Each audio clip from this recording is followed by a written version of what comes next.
तो पिछले एपिसोड में हमने देखा था कि जो हिनाटा है वो अपने कोच के पास आता है और उनसे अपनी एडवाइस मांगता है। तो फिर उसके कोच भी उसे कुछ ना कुछ एडवाइस देते हैं। और अब आगे फिर हम हिनाटा और उसके कोच को देखते हैं जो कि कहीं पे जा रहे होते हैं।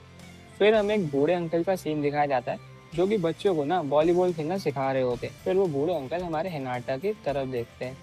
फिर इसके बाद सीन शिफ्ट होता है कागेयामा पे। कागेयामा किसी एक जगह पे जा रहा था, बट जो एक बच्चा होता है उसकी शक्ल देख के रोने लगता है। फिर से सीन शिफ्ट होता है और जो बूढ़े अंकल होते हैं वो हिनाटा से पूछते हैं कि ये बताओ तुम यहाँ पे क्यों आए हो। फिर हिनाटा कहता है कि मुझे आप ना वॉलीबॉल में और मास्टर बना दो, मुझे और तरीके सीखने हैं वॉलीबॉल खेलने के। तो फिर हमारे बूढ़े अंकल को ना हिनाटा के अंदर लिटिल चैम्प दिखता है। फिर वो कहते हैं कि यार ये बच्चा है ना, ये वॉलीबॉल में बहुत ज़्यादा आगे जा सकता है, इसमें खूब ज़्यादा टैलेंट है। फिर हमें कागेयामा का सीन दिखाया जाता है जो कि ना ओकियावा से मिलने आया हुआ था। फिर क्या है ना, वो ओकियावा से एक रिक्वेस्ट करता है कि यार मेरे को तेरी एक सलाह चाहिए। पर जो ओकियावा है वो तो उसका मजाक उड़ाने लगता है।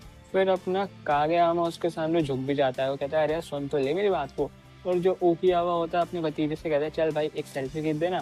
तो उसका भतीजा उसके लिए सेल्फी भी खींच देता है। और फिर वो क्या है ना, उससे कुछ सलाह भी नहीं देता और ओकियावा वहां से चले जाता है।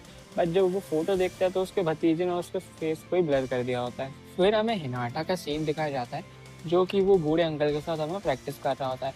फिर क्या होता है ना, वो बूढ़े अंकल बोलते हैं फर्स्ट टेम्पो।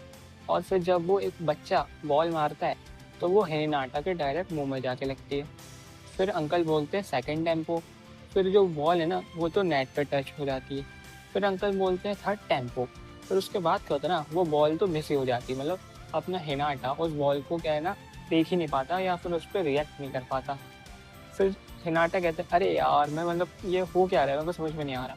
फिर जो बूढ़े अंकल होते हैं वो उसे समझाते हैं देखो, जो फर्स्ट टेम्पो होता है उसका मतलब होता है फास्टेस्ट बॉल। मतलब फर्स्ट टेम्पो में स्पीड बहुत ज़्यादा होती है, सेकंड टेम्पो में स्पीड उतनी नहीं होती, और थर्ड टेम्पो ज़्यादातर चकमा देने के लिए यूज़ करा जाता है।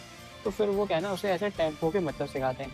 फिर हिनाटा समझ जाता है कि यार कि वॉलीबॉल में ना 1 सेंटीमीटर 1 मिलीमीटर इन सब चीज़ों के बहुत ज़्यादा मायने होते हैं। अगर हम इतने से भी चूक जाएं तो हमारा उतना बेस्ट निकल के नहीं आ पाता जितना बेस्ट हमें देना चाहिए। फिर हमें कागेयामा का सीन दिखाया जाता है जो कि अपने घर की ओर जा रहा होता है। फिर हमें ना वापस से बूढ़े अंकल और हिनाटा का सीन दिखाया जाता है। जो बूढ़े अंकल होते हैं वो हिनाटा को समझा रहे होते हैं कि देखो तुम्हें अभी ना थोड़ी सी प्रैक्टिस ज़्यादा करनी पड़ेगी और जो अपना कंसंट्रेशन है ना उसे थोड़ा सा बढ़ाना पड़ेगा। अगर तुम इसे बढ़ा लोगे तो फिर तुम क्या है ना बढ़िया कर सकते हो। तो हिनाटा कहता है ठीक है। फिर हमें ना कागेयामा और उसके कोच का सीन दिखाया जाता है। जो कि उसका कोच होता है ना वो कागेयामा को समझा रहा होता है कि यार देखो तुम ना हिनाटा को ना जो बॉल है, जो वॉलीबॉल है उसे ना एक सही पीक दो, क्योंकि जब तुम हिनाटा को एक सही पीक दोगे तो वो उस पीक का सही एडवांटेज ले पाएगा। यही बात उसका कोच कागेयामा को समझा रहा होता है और कागेयामा भी इस बात को समझ जाता है। और फिर हमें ना वापस से वॉलीबॉल कोर्ट का सीन दिखाया जाता है जहाँ पे उसका कोच हिनाटा से पूछ रहा होता है क्या तुमने वो फर्स्ट टेम्पो सेकंड टेम्पो पे अपना मास्टर कर लिया। तो फिर हिनाटा कहता है नहीं अभी तो नहीं करा है, मैं उस पर प्रैक्टिस कर रहा हूँ, धीरे धीरे करके मैं उस पर कर लूंगा। तो उसका कोच कहता है चलो ठीक है। फिर उसका कोच है ना वो पूरी टीम को ही वही वही बात समझाने लगता है कि फर्स्ट टेम्पो सेकंड टेम्पो क्या होता है। फिर हमें कागेयामा का सीन दिखाया जाता है जो कि यूजी के साथ वो वॉलीबॉल की प्रैक्टिस कर रहा था। और वो यूजी को थोड़ा सा खतरनाक तरीके से देख रहा था, जैसे देख के हमारे यूजी घबरा जाती है। बट वो लोग क्या है ना अपना वॉलीबॉल प्रैक्टिस करने लगते हैं और इनका बढ़िया खासा मतलब बढ़िया अच्छी खासी इनकी वॉलीबॉल की प्रैक्टिस चल रही होती है। और हमारा हिनाटा तो ना वही अपने बूढ़े अंकल के साथ अपना मस्त प्रैक्टिस कर रहा होता है। फिर जो अपना हिनाटा होता है वो बूढ़े अंकल से पूछता है आपको क्या लगता है, क्या मैं सही कर रहा हूँ। तो बूढ़े अंकल कहते हैं हाँ तुम बिल्कुल सही कर रहे हो, बस थोड़ा सा अपना प्रैक्टिस बढ़ाओ, कंसंट्रेशन बढ़ाओ, बाकी तुम सब कुछ बढ़िया कर रहे हो।